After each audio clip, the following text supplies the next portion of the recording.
Welcome students to the chapter number 11 project risk management. In our previous class we started discussion on the project risk management processes. Altogether there are 7 processes, and in our previous lecture we finished the first process, which is planning risk management. Today I'm going to start with the second important process, which is identifying risks. But a little recap before we start our today's discussion, that what is risk? Risk is an uncertain event that, if it occurs, has a positive or negative effect on the project. The negative effect we consider as threats, and the positive effect we take it as the opportunities. Now, the second process, which is about identifying risks. So, identifying risks is a process of understanding what potential events might hurt or enhance a particular project. You cannot manage risk if you do not identify them first. So, another consideration is the likelihood of advanced discovery, which often viewed at a program level rather than a project level. For example, IT program advanced discovery could involve monitoring an important supply who might remove the support for software used on several projects. So some suppliers provide early warning for this possibility, while others do not. So it is important for organizations to identify these advanced discovery risks early and track their status in case time is needed to develop some responses. So there are some suggestions for identifying risks, tools, and techniques. The popular one are brainstorming. Brainstorming is the simplest way to identify the risks. Another is the Delphi technique. Third is interviewing, and then we have a SWOT analysis. So we'll see one by one each. So, brainstorming is a technique by which a group attempts to generate ideas or find a solution for a specific problem by amassing ideas spontaneously and without judgment.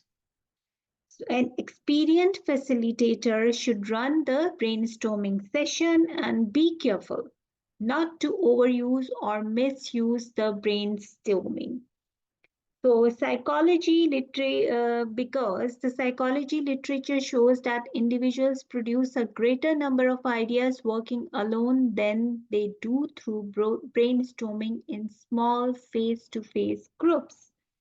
Actually, the group effects such as fear of social disapproval, the effects of authority, hierarchy, and domination of the session by one or two vocal people are the common reasons. They often inhibit the idea generation for many participants.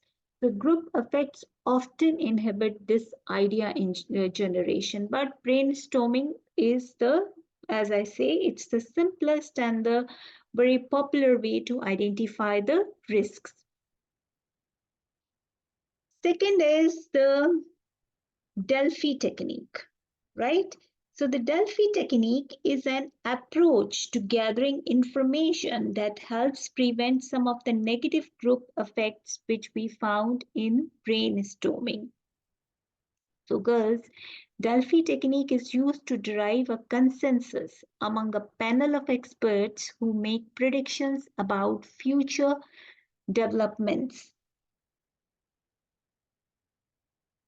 So we can say the Delphi technique is a systematic, interactive forecasting procedure based on independent and anonymous input regarding future events.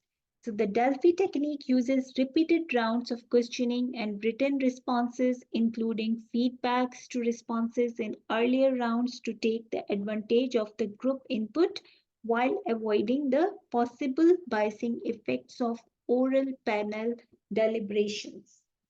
So in short, we can say the Delphi technique is, is a structured communication technique or a method which is used by the project team to rely on a panel of experts to answer a research question or forecast a future scenario.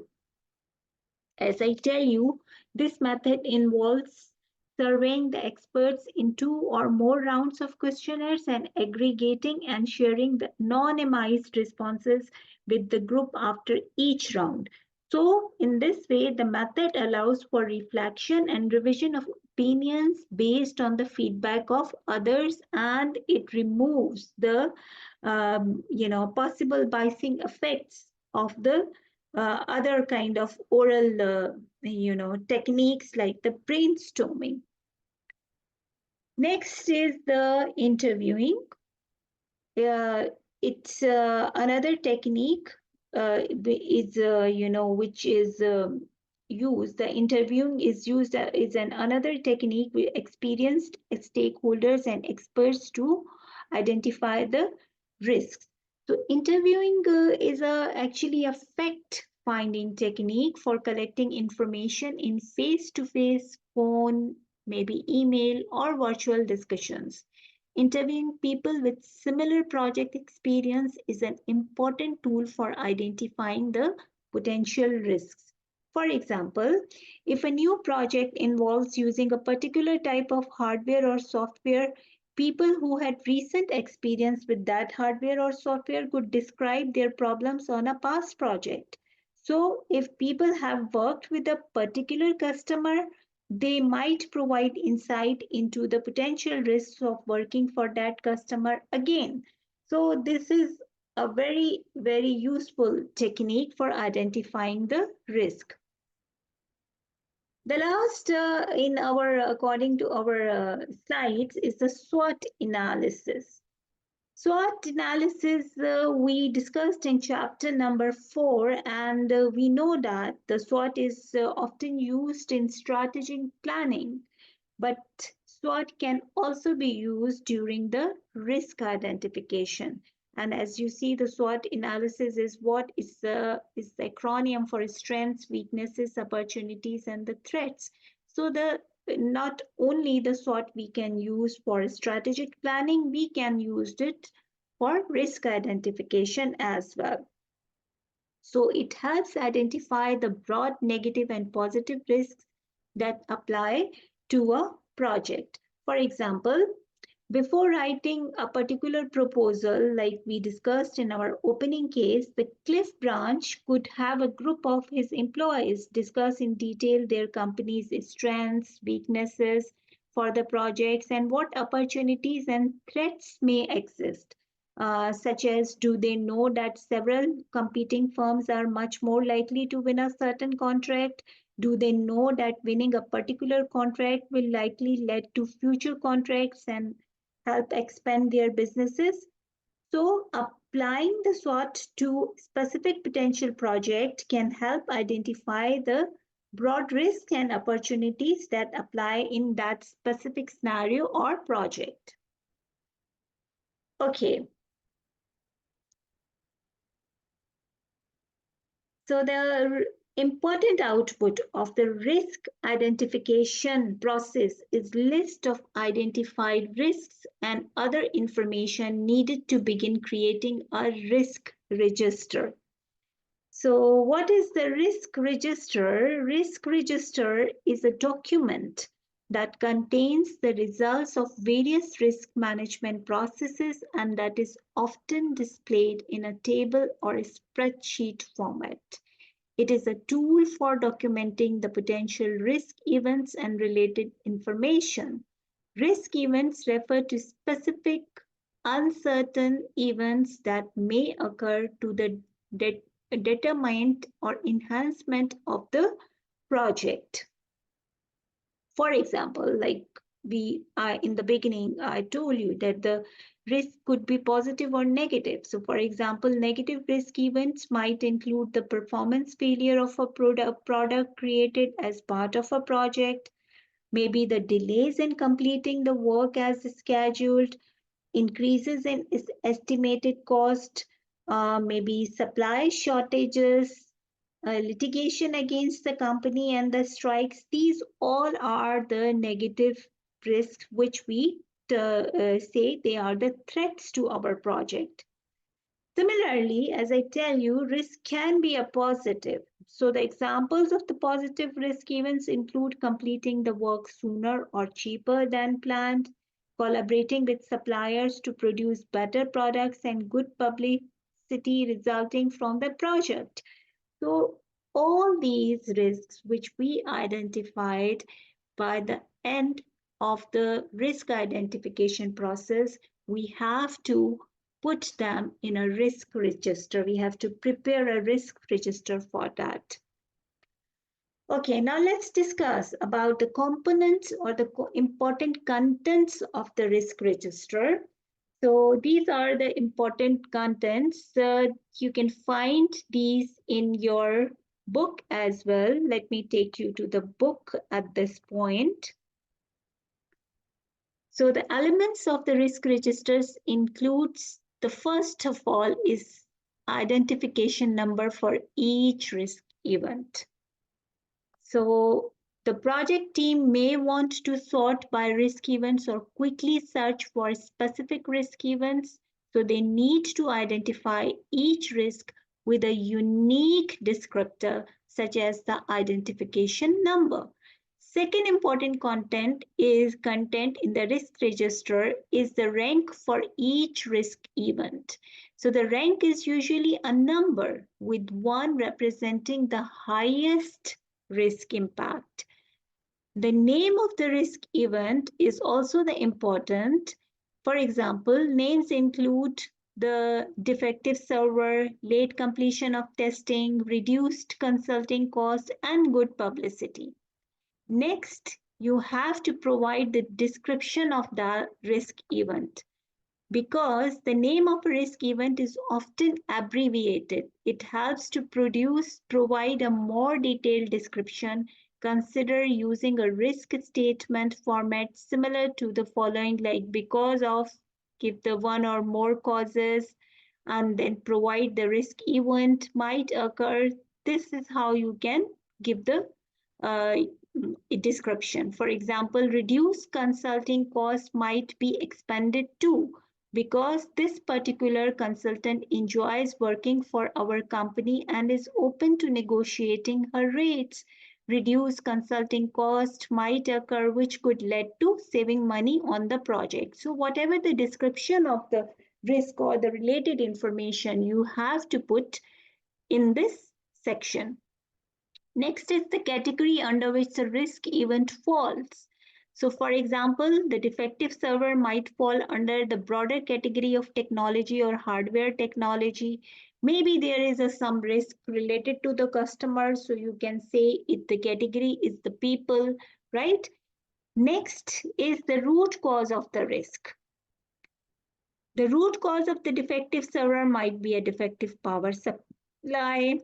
Triggers for each risk. What is the triggering agent for the risk? So triggers are indicators or symptoms of actual risk events. For example, cost overruns on early activities may be symptoms of poor cost estimates. Defective products may be symptoms of a low quality supplier. Documenting potential risk symptoms for projects also helps the project team identify more potential risk events. Now, this is the table. You can see all these are there in a tabular form. This is a sample risk register. So for your project, you can create this sample risk register with all these contents, maybe in an Excel sheet or in a Word document. So number of the risk, rank, risk, description, category, root cause of the risk, the trigger for the risk. We have also the potential responses and who is the risk owner, what is the probability and the impact of the risk, and what is the current status. So let's talk about the potential response to each risk. So a potential response to the defective server might be to include a clause in a supplier's contract to replace the server within a certain time period at a negotiated cost. Next, we should have the find out for the risk owner. The risk owner or a person who will take the responsibility for that risk. For example, a certain person might be in charge of any server related risk events and managing the response strategies. What is the probability of the risk occurrence? Now, probability means how the likelihood of the risk, right? So there might be a high, medium, or low probability of a certain risk event. For example, the risk might be low that the server would actually be defective, or maybe it is high, or maybe it is medium. Okay, the next, after the probability, you must have to find out the impact to the project if the risk occurs. Now, impact means what is the consequence of that risk and how it affects the project. So there might be a high, medium, or low impact to project success if the risk event actually occurs. A defective server might have a high impact on successfully completing a project on time. The last in the risk register, the last content of the risk register is the status of the risk. Did the risk event occur? Was the response strategy completed? Is the risk no longer relevant to the project? For example, a contract clause may have been completed to address the risk of a defective server. So these are the important contents of your risk register. Now let me show you an example uh, for the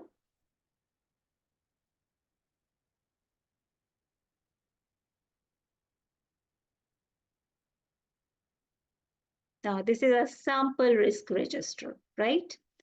So you can, all these components, the contents of the risk which I discussed just now, you can put it like here. For example, we have a risk number 44, R44. Rank 1 means it has a high impact. Now, what is this risk? The name of the risk is new customer. What is the description? What is the risk associated with a new customer?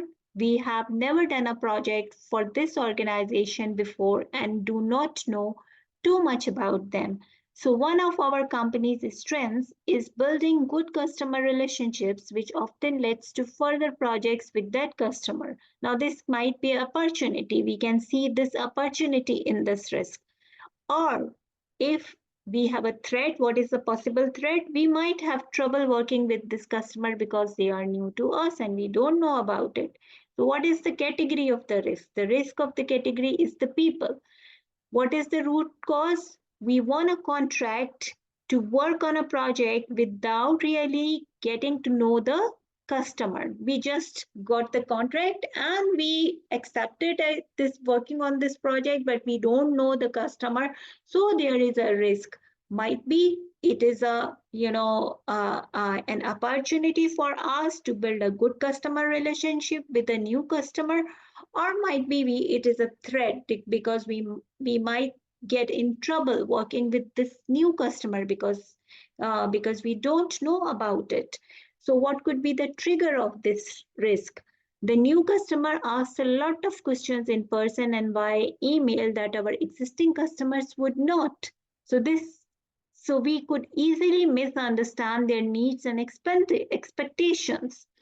Similarly, the potential, if now we identified the risk and we know what could be the triggers. Now, what the potential responses we should have to address this risk. So we need to make sure the project manager is sensitive to the fact that this is a new customer and takes the time to understand them. So have the project manager set up a meeting to get to know the customer and clarify their expectations. Have Cliff, in context of our opening case, attend the meeting too. Who is the project owner? Uh, so risk owner. So the project manager is the risk owner in that case for this risk. Probability of this risk is medium, but the impact is high because if we are not get along with the expectation of the new customers, it might spoil or destroy our name in the market. And what is the status for this risk? The project manager will set up the meeting within the week time. So girls, this is how this example is actually discussed, and I filled this risk register on the basis of our opening case, right? So in which the Cliffs team is taking a proactive approach in managing this risk. So let's get back to our slides now.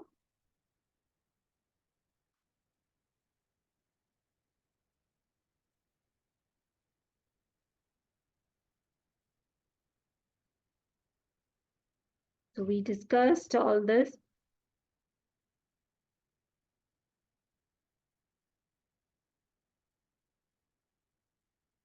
The risk register, right? We done with the risk register. Contents with the example, this is the same sample risk register which I just discussed with you. Okay, now one more thing, the important output. Another important output of identifying the risks process is creation of a risk report. Now, risk report contains the sources of overall project risk, important drivers of overall project risk exposure, and the summary information on risk events.